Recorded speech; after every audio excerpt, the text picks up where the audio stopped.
റസൂലുള്ളാഹിന്റെ പുന്നാര മകളായിരുന്നു സൈനബ് റളിയല്ലാഹു തആല അൻഹ. മൂത്ത മകൾ. ആലോചിച്ചു നോക്കൂ, മൂത്ത മകളായ സൈനബ് വല്ലാത്ത വേദന സമ്മാനിച്ച മകളാണ്. ഖദീജ ബീബി സൈനബിന്റെ ചെറുപ്പത്തിലെ വഫാത്തായിട്ടുണ്ട്. വീട്ടിലുള്ള മുഴുവൻ കാര്യങ്ങളും നിയന്ത്രിക്കുന്ന സൈനബാണ്. സൈനബിനെ കല്യാണം കഴിച്ചത് റസൂലുള്ളാഹിയെ വിശ്വസിക്കാത്ത ഒരാളായിരുന്നു. റസൂലുള്ള മദീനയിലേക്ക് ഹിജറ പോകുമ്പോ കൂടെ സൈനബ് എന്ന് പറയുന്ന പെൺകുട്ടി പോരുന്നില്ല. 2-3 കൊല്ലം കഴിഞ്ഞിട്ടാണ് സൈനബ് റളിയല്ലാഹു തആല അൻഹുവിനെ കൂട്ടിക്കൊണ്ടുവരാൻ വേണ്ടിയിട്ട് ഒരു സ്വഹാബിയെ പറഞ്ഞേക്കുന്നത്. ഉസാമത്ത് ബിൻ സൈദ് റളിയല്ലാഹു അൻഹുവിനെ പറഞ്ഞേക്കുന്നത്. ഉസാമത്ത് ബിൻ സൈദ് റളിയല്ലാഹു അൻഹു സൈനബ് എന്ന് പറയുന്ന റസൂലുള്ളാഹിന്റെ പുന്നാര മകളെ ആരും കാണാതെ തർത്തനം കൊണ്ടുവരുമ്പോ, ഒരൊട്ടകപ്പുറത്ത് വരുമ്പോ സൈനബ് ഗർഭിണിയാണ്. ഗർഭിണിയായ സൈനബിനെ ഭർത്താവിന്റെ ഗോത്രക്കാര് തടഞ്ഞു വെക്കുകയാണ്. തടഞ്ഞു വെച്ചുവെന്ന് മാത്രമല്ല, സൈനബിനെ വലിയ ഒരു കുന്തം കൊണ്ടങ്ങ് കുത്തുകയാ. സൈനബിനെ കുന്തം കൊണ്ട് കുത്തിയിട്ട് സൈനബ് റളിയല്ലാഹു അൻഹ ഒട്ടകപ്പുറത്ത് നിന്ന് താഴെ വീണു. മുഅ്മിനേ, ഒട്ടകപ്പുറത്ത് നിന്ന് താഴെ വീണിട്ട് സൈനബിന് വല്ലാത്ത രോഗം ബാധിച്ചു. പിന്നെ അവർക്ക് എഴുന്നേൽക്കാൻ കഴിഞ്ഞില്ല. മദീനയിൽ എങ്ങനെയോ അവരെത്തിപ്പെട്ടു. മദീനയിലെത്തിയിട്ട് സൈനബ് കൂടുതൽ കാലം ജീവിച്ചില്ല.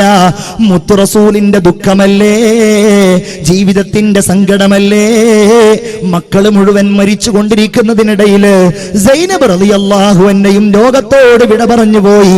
ഇതേ കാരണത്താൽ ഒരു ശത്രുവായ മനുഷ്യൻ ഒട്ടകപ്പുറത്ത് നിന്ന് താഴേക്ക് കുന്തം കൊണ്ട് കുത്തിയിട്ട് താഴേക്ക് വീഴ്ത്തിയതിന്റെ അതേ കാരണം കൊണ്ട് മരിച്ചുപോയ ബഹുമാനപ്പെട്ട സൈനബ് റളിയല്ലാഹു അൻഹയെ കൊന്നു കൊല വിളിച്ച ആളുകൾ റസൂലുള്ളാഹിന്റെ മുമ്പിലെത്തുകയാണ്. ഒട്ടകത്തിന്റെ കുടൽമാല കഴുത്തിൽ കൊണ്ടുവന്നവരെത്തുകയാണ്. ചിന്തിക്കണേ മുഅ്മിനേ, നിസ്സാരമായ കാര്യങ്ങളുടെ പേരില് അയൽവാസിയുടെ അവകാശം മുടക്കുന്നവരാ നമ്മള്, തെറ്റുന്നവരാ നമ്മള്, പിണങ്ങുന്നവരാ നമ്മള്, ആരോപണങ്ങൾ ഉന്നയിക്കുന്നവരാ നമ്മള്. എന്നാൽ മുത്തുനബിയുടെ കാരുണ്യം, ഇത് അല്ലാഹുവിന്റെ റസൂലല്ലേ, വമാ അർസൽനാക ഇല്ലാ റഹ്മത്തൽ ലിൽ ആലമീൻ. കാരുണ്യം. പാടുക പാടുക ശാരദ ശാരികെ, പാടലധാരി നീ ഇമ്പമോടെ, പാരിടെ അൽ അമീൻ എന്നൊരു പേരിനു ആരുതാൻ അർഹൻ, ആരുതാൻ അർഹൻ. പാടുക പാടുക ശാരിക ശാരദേ, പാടലധാരി നീ ഇമ്പമോടെ, പാരിടെ അൽ അമീൻ എന്നൊരു പേരിനു ആരുതാൻ അർഹൻ. ഇവരൊക്കെ റസൂലുള്ളാഹിന്റെ മുമ്പിൽ വരിക. ഖാലിദ് ബിൻ വലീദ് വരികയാണ്. റസൂലുള്ളാഹിന്റെ കഴുത്തിൽ കുടൽമാല ചാർത്തിയവർ വരികയാണ്.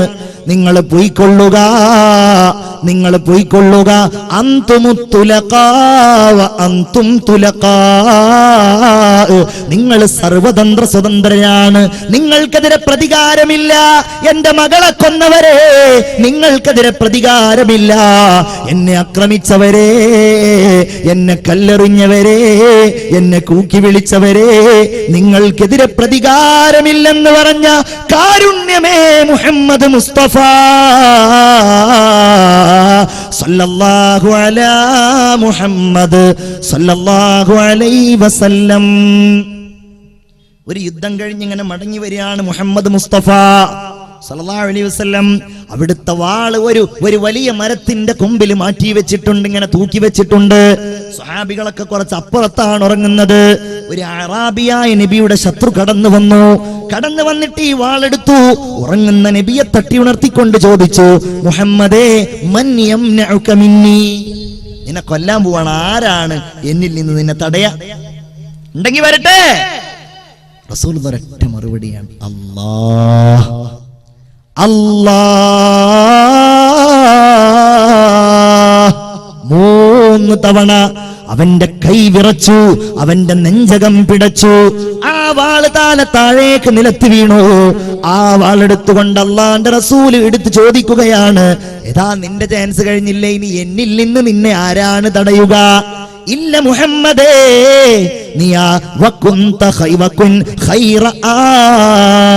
എന്നെ ഒന്നും ചെയ്യല്ലേ, നീ ആ വാളൊന്ന് നന്നായി പിടിക്ക്, എന്നെ ആക്രമിക്കല്ലേ. റസൂലുള്ള വാള് താഴ്ത്തിയിട്ട് പറഞ്ഞു, നിന്നെ ഞാൻ വെറുതെ വിടാം, പകരം നീ മുസ്ലിമാകണം. ഇയാൾക്ക് അപ്പോഴും വാശി, മുസ്ലിം ഒന്നും ആവൂല. പകരം ഒരു കാര്യം ചെയ്യാ, ഇനി ആരെങ്കിലും നിങ്ങൾക്കെതിരെ യുദ്ധം ചെയ്യുകയാണെങ്കിൽ അവരുടെ കൂടെ ഞാൻ ഉണ്ടാവൂല, ആ ഉറപ്പ് ഞാൻ തരാ. മതി, അയാളെ വിട്ടയച്ചല്ലോ. തന്നെ കൊല്ലാൻ വേണ്ടി വന്ന ശത്രുവിനെ സ്വതന്ത്രമാക്കി വിട്ടയച്ച മുഹമ്മദ് മുസ്തഫ സല്ലല്ലാഹു അലൈഹി വസല്ലം. സ്വഹാബികളും അങ്ങനെയാണ്. മുഹമ്മദുർ റസൂലുള്ളാഹ്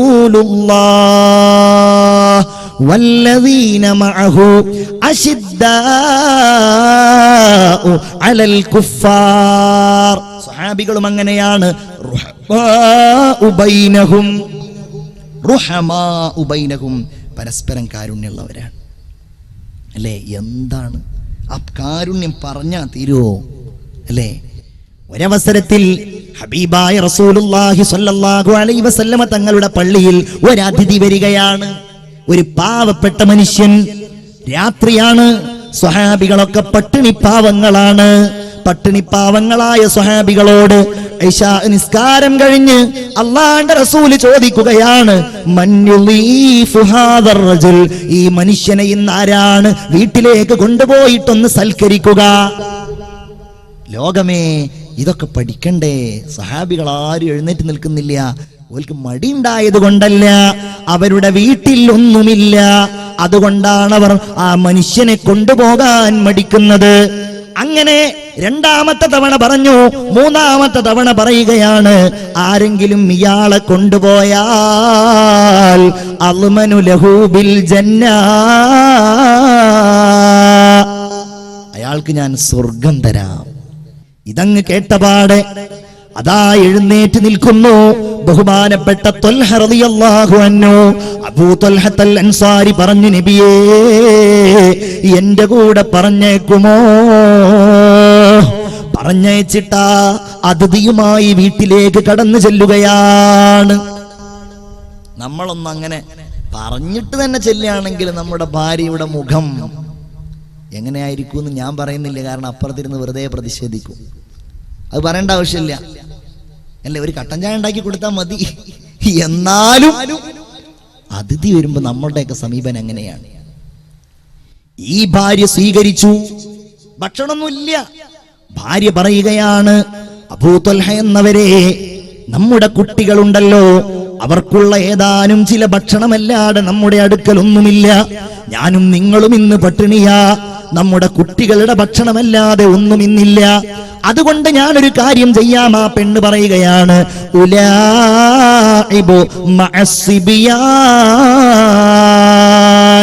ആ കുട്ടികളുമായി ഞാൻ കളിച്ചുകൊള്ളാം. എന്നിട്ട് ആ കുട്ടികളെ ഞാൻ ഉറക്കിക്കൊള്ളാം. കുട്ടികൾ ഉറങ്ങിക്കഴിഞ്ഞാൽ നമുക്ക് ആ കുട്ടികളുടെ ഭക്ഷണം എടുത്തുകൊണ്ട് അതിഥിക്ക് കൊടുക്കാം. അതിഥി അതങ്ങ് കഴിക്കാൻ തുടങ്ങുമ്പോ ഞാൻ വിളക്ക് ഊതാം. വിളക്ക് ഊതിയിട്ട് അതിഥിയുടെ കൂടെ നിങ്ങൾ കഴിക്കുന്നുണ്ട് എന്ന് അഭിനയിച്ചാൽ മതി. കുട്ടികളെ ഉറക്കി. കുട്ടികൾക്കുള്ള പത്തിരി കൊണ്ടുവന്നു. ആ പത്തിരി അതാ അതിഥിയുടെ മുമ്പിൽ വെക്കുകയാണ്. അതിഥിയുടെ മുമ്പിൽ അങ്ങ് എത്തിയപ്പോഴേക്ക് വിളക്കൂതി. അബൂ ത്വൽഹ എന്ത് ചെയ്തെന്നറിയുമോ? ഞാൻ ഭക്ഷണം കഴിക്കുന്നുണ്ടെന്ന രീതിയിൽ വായ കൊണ്ടിങ്ങനെ അഭിനയിച്ചു. അതിഥിക്കൊരു പിളക്കും, അതിഥിക്ക് നല്ല ഒരു പായയും തലയിണയും കൊടുത്ത് കിടത്തി ഉറക്കിക്കൊണ്ട് പിറ്റേ ദിവസം സുബഹിക്ക് പള്ളിയിൽ പോയി.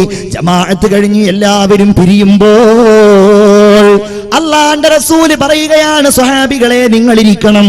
അതാ അബൂ ത്വൽഹയും ഭാര്യയും ഇന്നലെ ചെയ്ത പ്രവർത്തനമുണ്ടല്ലോ, ആകാശലോകത്തുള്ളവരെ സന്തോഷിപ്പിച്ചിരിക്കുന്നു. ഇന്നലെ എന്റെ അടുക്കലേക്ക് ജിബ്രീൽ വന്നിരിക്കുന്നു. അബൂ ത്വൽഹ, നിങ്ങളുടെ കാര്യം പറഞ്ഞുകൊണ്ട് എന്റെ അടുക്കലേക്ക് ഇന്നലെ ഖുർആൻ അവതീർണമായിരിക്കുന്നു.